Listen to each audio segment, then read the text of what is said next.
Hello guys, and welcome back to my channel. I hope you're having a lovely day and that you're doing great. If this is your first time here, then you don't know me, and I don't know exactly how you managed to stumble to this little corner of the internet where a very Greek and very loud mum resides. But I'm really happy that you did. My name is Dora and this is the Diary of a Greek Mum, and what we're going to be doing today is a video that I promised you guys, for the ones who have been here for some time now, that was coming on my latest vlog, the one when we went to Hastings. I said in that vlog that I was planning to film a video regarding a family photo shoot and all the things that you need to know before you book one and when you're there and what you need to know after. So generally all the tips and tricks that you should be aware of before, during and after. And this is exactly what this video is going to be. So if this is why you're here and you would like to know what we experienced and also see some of the pictures that we got from our photo shoot, then stick around and let's get to the video.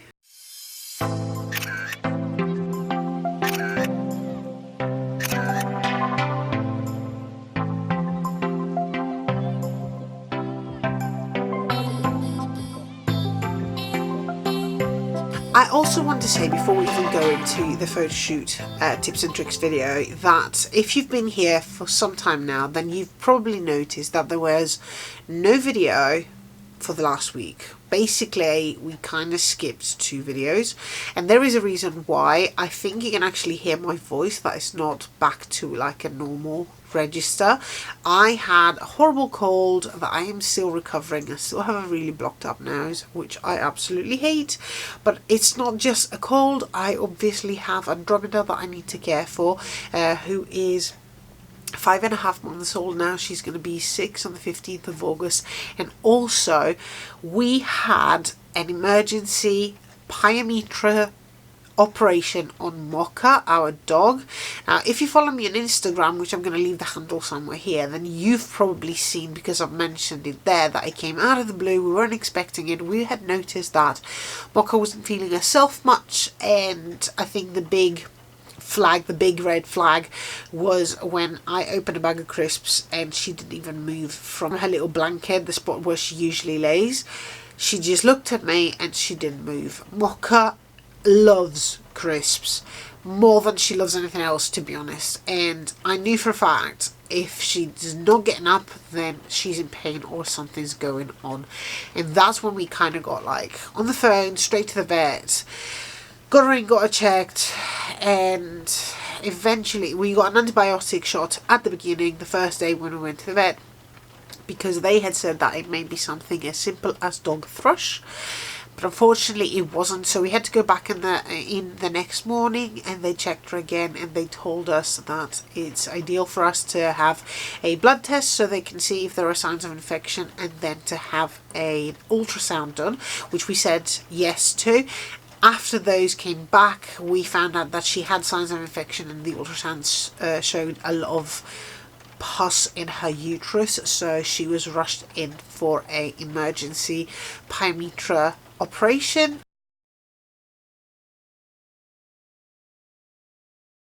Yes, that does mean that we didn't have a spade, but ironically we had booked the appointment to have a spade once we were back from Greece on, well, this year's holidays, after this year's holidays.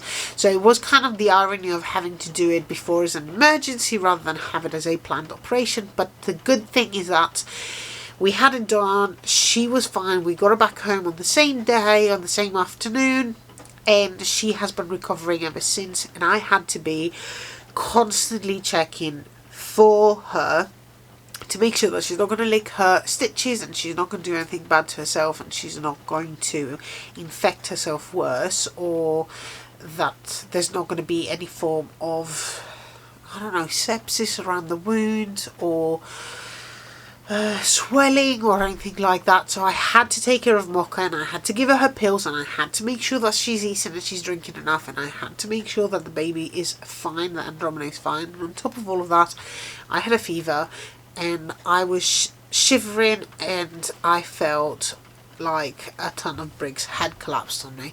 So I decided to focus, obviously, on our family, and that became our first priority. Life does happen, and that's why you didn't see any videos coming, and I'm going to close this parenthesis here, but that's the reason why you've seen no videos coming for the last week, and we're back now and we're going back into normal schedule. Hopefully nothing else is going to happen to throw us off again. So that was with that, and let's go straight into the photo shoot tips and tricks. I didn't write a list, guys, so I'm going to go literally through the list, and the first thing I have on my list is to check the studio portfolio before you book and before you choose where you want to go. So obviously if you have decided that you would like a family photo shoot, that means that you're aware that obviously a lot of studios in your area would probably offer something, potentially some form of a package deal, or maybe something in particular that they've bundled together to offer to people who are interested in things like that. We found the one that suited us more, and I had gone through quite a few studios previously. By the way, all that little jingling noise, if the microphone is actually catching it, is Andromeda, who's laying on her gem, and she has a little rattle, and you may catch the end of the rattle, but pay no attention. So I had checked the portfolio of this, and I had seen all of the pictures that they had, not just for the family photo shoot, but generally what they had to offer. The quality, if the style of the photography that they had to offer as a studio was close to the style and the idea of what I had in my mind, and we really, really liked it. The other thing is, check out the budget that they have to offer. Yes, and that's the gym. That's the actual Fisher Price gym that if you don't know about, you need to go and check that baby essentials, well, our essentials, on the other video that I filmed, which I'm going to link somewhere there, but right now I'm just going to turn that off, because even if she kicks, every single time she kicks, we're going to listen to music, and I'm never going to end filming. As I was saying, the very first thing to check is definitely the studio portfolio before you book, and then along with that to check the budget. So there are definitely bundles that most studios have to offer. They can say that if you do this, you can take 10 pictures with you at home, or you can print one and take 5, or you can like print 2, and they have different bundles of what you could afford and what you couldn't, and generally you can get an idea of how much it would cost you. Sometimes studios don't put that online, sometimes they do. I would definitely say if you find a studio that you like from what you see when it comes to their portfolio, then give them a ring and ask. So even if the information is not there online for you to find straight away, then you can call them and find out that way. So you can put all of the information that you've collected together, and then you can make an informed decision as to what you'd like, what you'd prefer, and what you can afford with what you have. Tip number 2 is to check how many setups the studio has to offer, and see if the setups that they have to offer are what you are looking for, if they are of your liking, and if they are what you imagine to have for your photo shoot, because that's another very important thing. Not every studio has a lot of setups to offer. Usually they have 4 or 5. Some smaller studios have 1 or 2. Obviously in most of them you can find the plain white background, which is just like a sheet somewhere that hangs, and they take the pictures right in front of that. But you know, if you wanted something, if you had something in mind, for example, you had in mind something like a textured wall, or I don't know, something in particular, then it's definitely worth looking into the setup that the studio has to offer. And that's something that most of the times you can actually notice from the portfolio. So you'll see what they have on the portfolio pictures that they are presenting online, and you can generally see how many setups they have to offer. I would also recommend, when you call to find out about the budgets, do ask if all of these setups are still available, because they may have had a renovation, they may have decided that one of them wasn't working, and you may have seen a picture that was like 3 or 4 years old and it's not up to what they have to offer as is. But generally do ask about the setup, because again, it is something that is quite important when it comes to a family photo shoot and a family picture. Tip number 3 is definitely not just for the ladies, because you may think that I'm talking just to the ladies, but no, I'm talking to everyone. Everyone needs to groom and generally prep the day before. What do I mean with that? if you're a gentleman and you think that your hair has grown too long and you would need a haircut prior to that, maybe if not the day before, but generally the week before the photo shoot, if you have booked it and you know the date, do go and get your hair done. Or if you have a beard, go and have it trimmed and have it shaped to the way that you want to. If you're a lady, also, if you want to have your hair coloured or your hair done or anything like that, do all of this prep work the day before.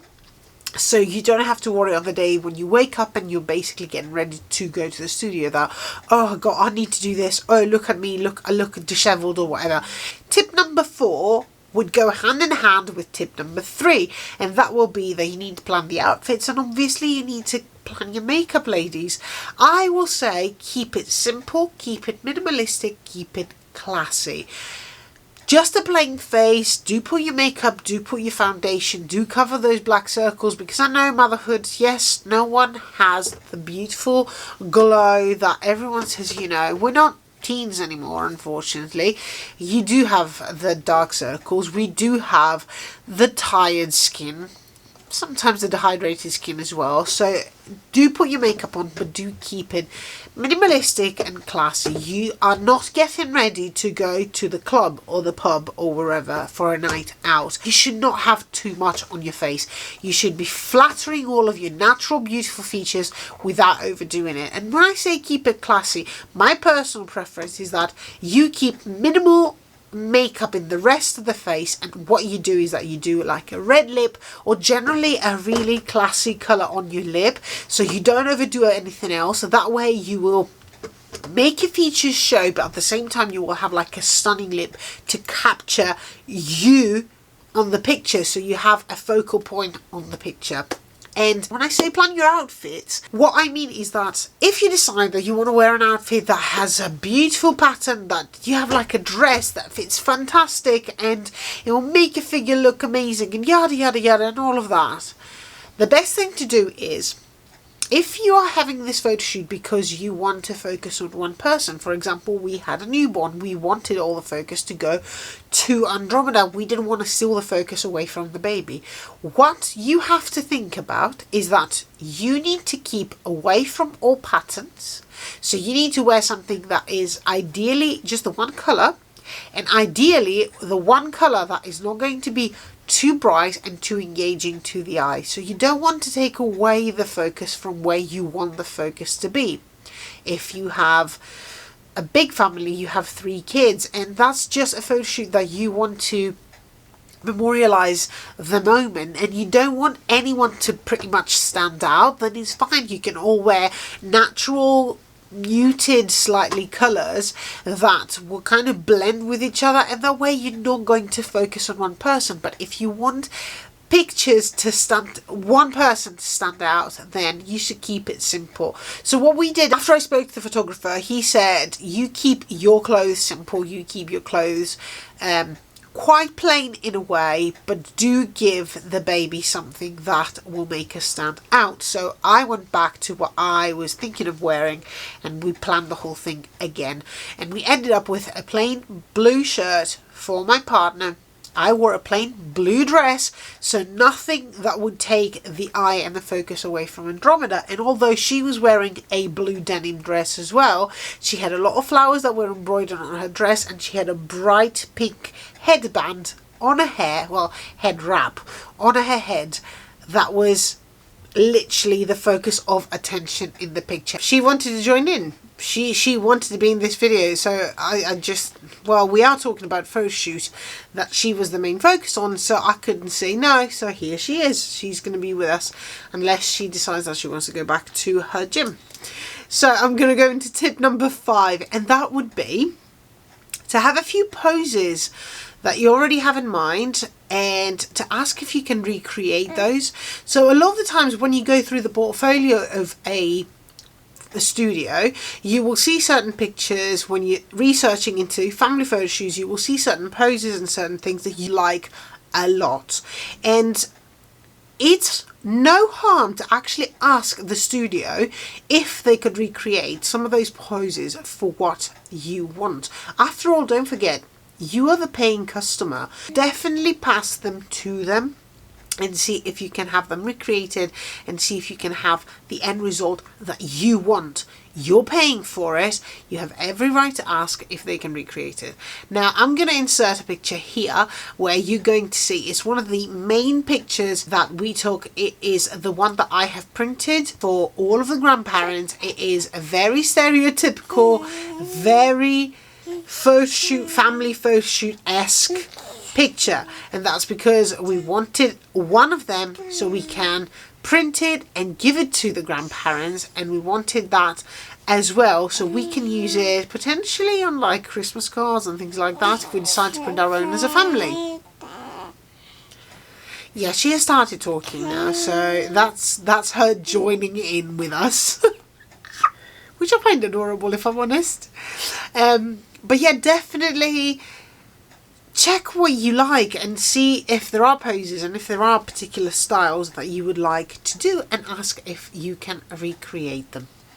Tip number 6, arrive early, especially when it comes to family photo shoots and you have babies or kids or even pets involved, because we were even thinking of actually having Mocha with us on that day. It just didn't happen because it started raining and Mocha hates being in the rain, so she wouldn't join us, and we were in a bit of a rush to get out of the door and be there on time. So from personal experience, I would definitely say be there early. Can you do that? If you do that, especially if you're driving to that place, it will give you a peace of mind as to find a place to park your car and to be there without you sweating, without you cussing, without you being flushed. I was flustered and my cheeks were bright red when we first arrived, and we had to sit there and wait for a good 15 minutes for me to go back into like a more composed self so we can start the photo shoot. That was not nice, guys. That was not nice at all. If you're there early and the studio is expecting you, most of the times they will have everything ready for you to even start early. So why not do that? I mean, it makes more sense, at least to me, and that is definitely one personal tip that I would suggest to anyone. Tip number 7, and I know this is going to sound cheesy, but it is the truth. Put your best smile on. I know you may have booked this ages ago and you may have been excited before and something has happened, you're not in the best of moods, you didn't wake up on the right side of the bed that day, and you're not exactly feeling in the mood for a photo shoot right now, but it doesn't matter. Try to get back into a good mood.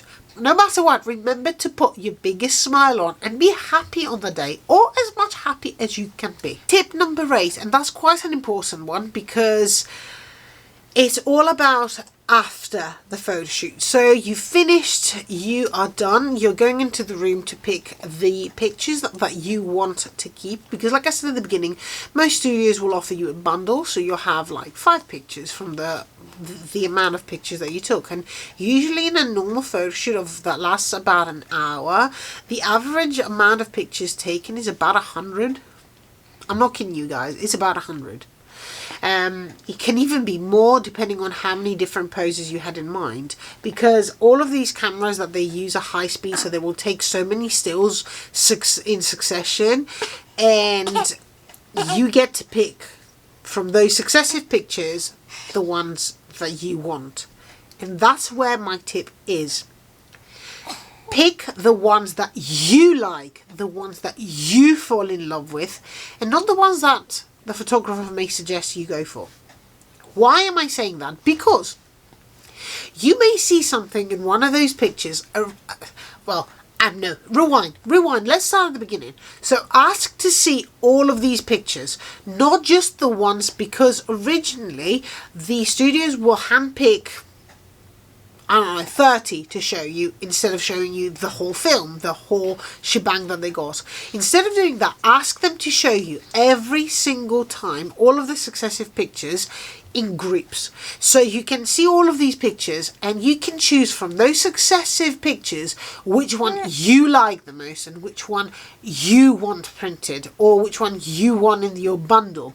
And the reason why I'm saying that is because the photographer will pick the one that he or she thinks is the best one based on the photography standards that they've learned and they have been trained.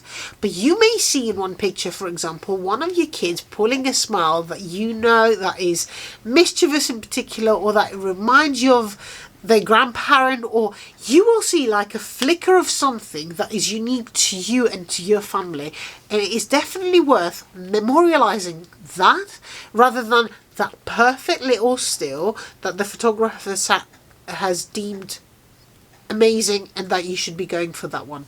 And along with that, I want to go into tip number 9. And tip number 9, as I have written down there, is to discuss all of the possible edits that you would like to have done in those pictures. So let's say, for example, that you would like to put a filter in one of these, or you would like something in particular, you would like them a little bit sharper, or anything really that you have a creative input in the pictures prior to the date that you are meant to have the pictures delivered and basically receive the end result.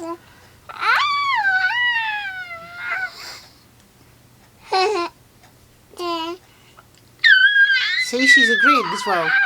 So like I said, it is very important that you put your own creative input, and also that you suggest certain edits if, again, you had seen something that you liked potentially and that you would have ideally liked it as being part of your pictures. Obviously, one by one, everyone is joining in this video, but it is coming to its end, I promise you guys. Mocha wanted to join in as well. So as I was saying, if you are more creative and you do have an idea of what you would like and edits that you would like to have done, then definitely ask if they can be done and if that will be within budget or if you would have to pay extra for it. And along with that, do ask for an ETA, do ask for the estimated time of well, not arrival, but obviously of receiving the pictures. So how long do you have to wait until they're going to be roughly ready and you can go and collect? And that will bring us to the last tip. That would be to keep in touch with the studio and generally make sure how your order is progressing, if everything's going smoothly. If you've ordered something that's going to be like a big frame or a print or something like that.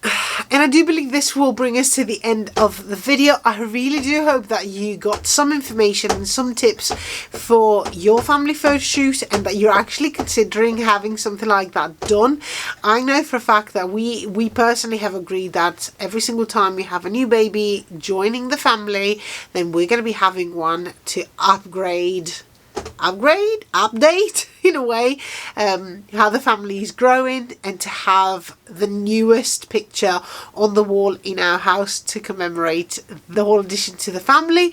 But this is something very personal, and like I said, you may actually follow some of those tips without it even being a family photo shoot. You may decide that you want to have a personal photo shoot, or you may want to have, I don't know, a pregnancy photo shoot. They do beautiful pregnancy photo shoots in a lot of studios, and it is something to consider, for example, if you are looking into this prior to the baby coming.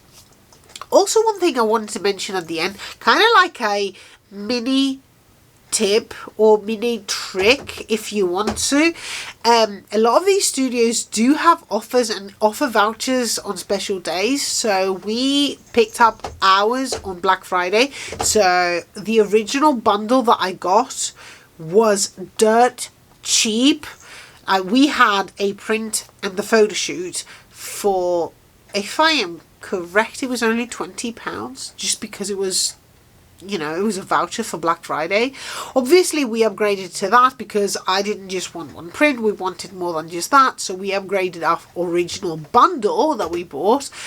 But I just want to mention that if you're looking maybe for that one great picture that you want for a wall, that you wanted printed and on a wall, then why not look into like special offers? Follow those studios, follow the 1 or 2 studios that you like and that you would like to have your pictures taken there, follow them on those social media and see if they do special offers on special days or special bundles, or you know, you may end up paying a lot less than what you originally thought you would, just because you got lucky and you got a bundle discounted because they had an offer on a particular day. And that's like my last tip, which I never actually wrote it down, it kind of came to me now. So 11 tips altogether as to what you can do, and I really do hope that you've learned something and that you got something from this video. I will be back with another video very, very soon, and if this was the very first video you've watched in this channel, I do hope that you stay and that you hit that subscribe button and the notification bell right next to it. I think they've changed something with the notifications now, so if you just click on the bell, I think it's going to ask you to choose if you want to have notifications for everything that happens on the channel, or if it's just for particular videos or whatever.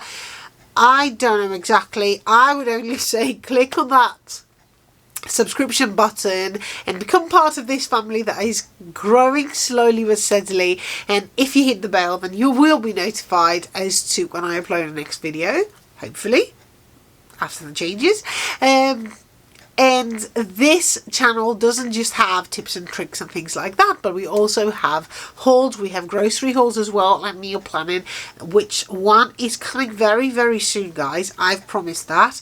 And also we have family general themes when it comes to that. We have baby stuff, we have vlogs, we have beauty related stuff. I've not done a fashion yet because I'm not exactly great when it comes to it, but I think I'm quite boring and very mummy like, if that makes any sense. But we can have those done if you like them. We can do whatever you like, but this channel is all about the diary of myself and my life as a mum in the UK. So I hope you really enjoyed what you watched, and I hope to see you again on the next video. So up until then, toodles!